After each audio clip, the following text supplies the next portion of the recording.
Hey everyone, it's Ben Hardy here, and in today's we're going to be going over the all-new Mercedes-Benz GLC 300 Coupe. Before getting into this video though, a huge shout out and link to the Mercedes-Benz of Farmington, Utah for giving me some time with this GLC. I'm going to include a link to their inventory in the description down below so you can check out what they have currently. If you have any questions or need any help, just ask for Colby. And if you guys don't know, the Mercedes-Benz of Farmington is a one-price store, so they'll make your buying experience super easy and straightforward. And then on a side note, if you can save time buying the next time purchase car, link to my car buying guide in the description down below. Let's get into it.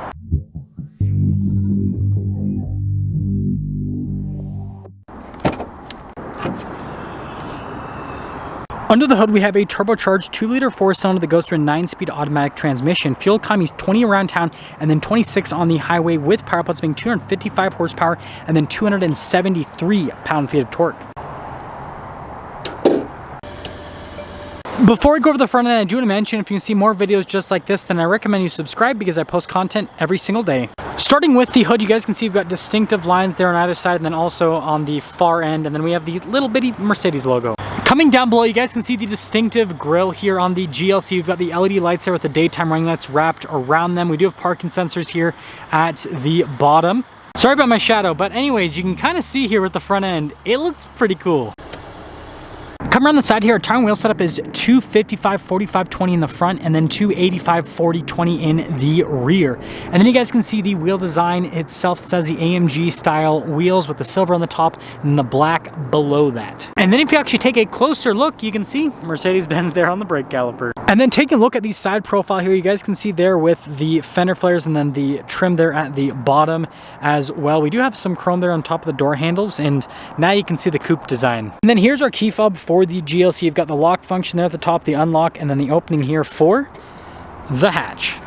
And then popping in, you guys can see here with the cargo cover already built in from the factory. We do have some storage space here with the netting. We have a box of floor mats, I suppose, and then we got a spare tire underneath. I almost forgot to show you, we have these controls to throw it on the seat so you don't have to do it yourself. And then at the top here, you can lock it or you can just press this and that will lower the hatch right back down. Taking a look at the taillights here, you can see really cool there with the turn signal. I love the overall design. And then we got our badges here on the back, pretty standard stuff. Parking sensors there at the bottom. And then you can see with the diffuser and the exhaust tip covers as well. And then this is why you get the coupe, because of this design here on the rear. I'm still more of an SUV fan myself with a Mercedes product, but you know, I think the coupe looks good. We have keyless entry there on the door. Now here's the door panel, really nice leather trim at the top with the white stitching. You can see the red leather down below, and I love this trim piece that goes across, and then more of that really nice leather down below that. And then look at the window control and the door handle, nice trim. We've got these cool two-tone seats. So you got the red there in the center and then the black around it. And notice it's perforated also in the center. Legroom is solid here in the back, and we got a little storage pocket there. We've got some vents here in the center, and you can just close it just like that. And this does have the cup holder armrest. They just came right out. I don't know why, but you know, that was perfect. It's also a center console. The front door panel has that same really nice leather trim, and then the red leather down below. You can see all the stitching, and then look at the trim with that. We do have the memory seat function here, and then you've got all of your adjustments for the seat. Heated seat functionality. We've got all of our window controls here, and then mirror adjustments. They do power fold in, and they've got blind spot monitoring. Well, lighting's atrocious, but you can see two-tone leather seats here at the front, again perforated. And then look down below. I love the design on it. And then you also have your lumbar there. Pretty cool looking pedals here at the bottom. And then notice Mercedes-Benz right there. And then we have our light control. And then we have these cool circular vents.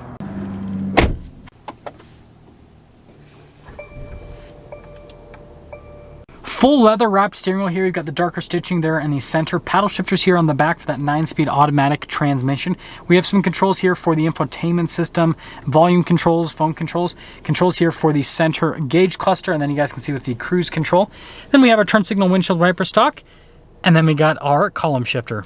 Now here's our digital gauge cluster here, so we can scroll through different menus, see different bits of info on the vehicle, pretty standard stuff, but this basically also doubles as like a second infotainment screen because of all of the info you can go through, and you can also change the design here of the gauge cluster. So right now we're in classic and pop to progressive, which that is progressive. Popping into reverse, we do have a backup camera with trajectory lines that turn with the steering wheel, and you can see that bird's eye view as well, and there's so many different angles we can see. with this full 360 camera system. So solid. As for the infotainment screen itself, response time with the screen is actually really solid. I can also control it with the keypad if I want, or I can use that steering wheel button if I want. So lots of different ways to control the infotainment screen. And of course we got the ambient lighting controls here, which is definitely fun. Really nice leather trim here on the dash. And then again, more circular vent action. You can see the silver trim and yes, more circular vents. We've got our dual zone climate controls just down below, and then we've got some analog controls here for the infotainment system, just shortcut buttons basically. This little tab right here covers up some cup holder action. We have built-in ashtray as well. And then you guys can see here with the wireless phone charging pad and then the USB port. Now this is one of the controls for the infotainment screen, and you can see shortcut buttons all around, and like for your volume control on top of it and stuff like your auto stop, start, and then your manual mode. And then we do have our drive modes, which we've got a Sport, Sport Plus, Individual on one side, and then you can see the Comfort, Eco, and I guess there's no off-road mode for this one. We've got the center console here, which, yeah, good storage space with that. And then I like the wood trim right there. That's pretty nice. Pretty normal glove box. Now up top here, you got the control here for the sunroof. We also have a sunglass holder, and then this has just a regular sunroof. It's not a panoramic or anything like that. So here's our window sticker for this GLC 300. You guys can see the standard equipment all in that section. Base MSRP $54,700, and then total MSRP after all options on this one $61,690. Let's see how it drives.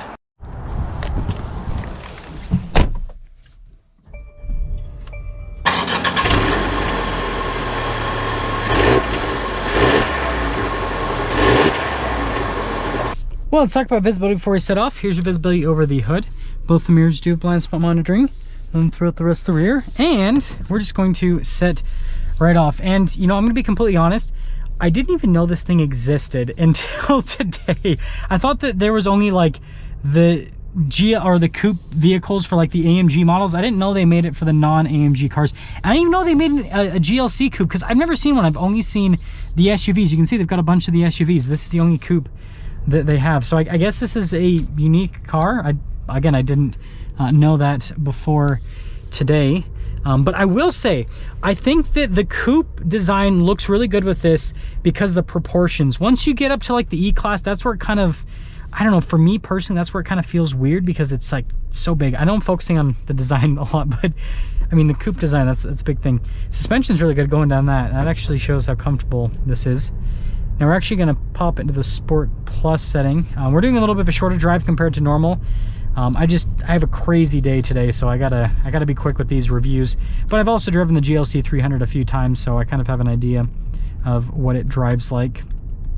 Now, what I want to mention is seat comfort's actually really good. I love these red seats, by the way. I think they look fantastic, but they're also very comfortable. It's something that Mercedes is really good with, is their seat comfort. So I think that's a big plus. Yeah, I can definitely tell it's like I want to go. Pretty aggressive with these shifts. Good torque. So I think that's a big plus. Yeah, it's smooth too when it comes to the ride quality. That's another thing that I think is pretty positive with this. Okay, so we're gonna get a little acceleration here at the GLC. Gear shifts are just super snappy. You know, this 4-cylinder does a good job. It doesn't sound nearly as good as the 6-cylinder they have, and then the V8s obviously, but you know, it actually gets up and moves quite well.